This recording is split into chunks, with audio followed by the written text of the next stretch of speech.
Good morning, students. Today we are going to start our class with the general characters of bryophytes. So, up to fungi, we finished the last class. So, today let us start with bryophytes. Bryophytes are the primitive and the simplest group of land plants. So, in the land, the plants that grows on land, among them, the bryophytes are the most primitive, most ancient, or most old types of plants, and they are the simplest group. Simple means the simple form of roots, stem, leaves, all are there. So, they are the bryophytes. They are terrestrial and non-vascular cryptogams. Terrestrial means which lives on land. Non-vascular means there are no vascular bundles. They are vascular in advanced type or the recent types of flowering plants. There are vascular bundles, that is xylem and the phloem. Xylem helps in the conduction of water and phloem helps in the conduction of food materials. But in these bryophytes, the vascular bundles are totally absent. Then comes the sexual reproduction is oogamous type.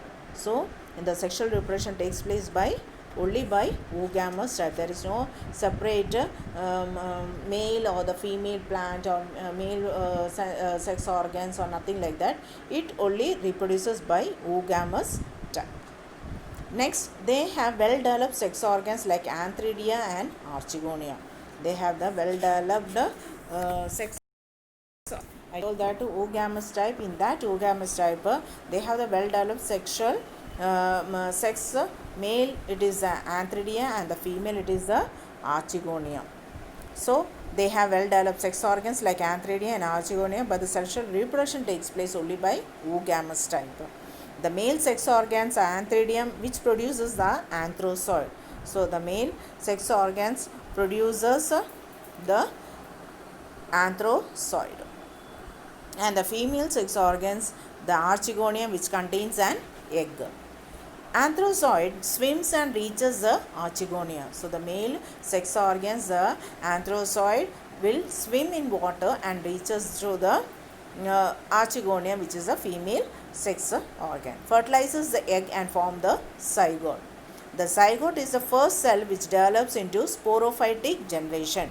So, which is the first cell in the sporophytic generation? It is the zygote, which develops in the sporophytic generations and produce half-ploid spore. Half-ploid means N. Diploid means 2N. So, this is the half-ploid spore only will be produced after the fertilization, and zygote is the first cell which develop in the sporophytic generation. Spore is the first cell of the gametophytic generation. So, zygote in the sporophytic generation, that is the first cell. In gametophytic generation, spore is the first cell of the gametophytic generation. In zygote in the sporophytic, spore in the gametophytic. Okay, don't make mistakes. So, now what are the general characteristics of the bryophytes? What you study? What are the general characteristics? That means bryophytes are the more primitive.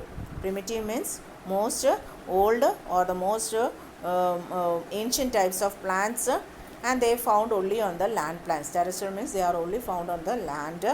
They have non-vascular cryptogams. Cryptogams, non-flowering plants are called as cryptogams, and these are non-vascular. That means xylem and phloem are totally absent. And the sexual reproduction takes place by oogamous, and the male sex organs are called as the antheridia and the female is called as the archegonia, and the antheridia produces the anthrozoid and the archegonium contains the egg.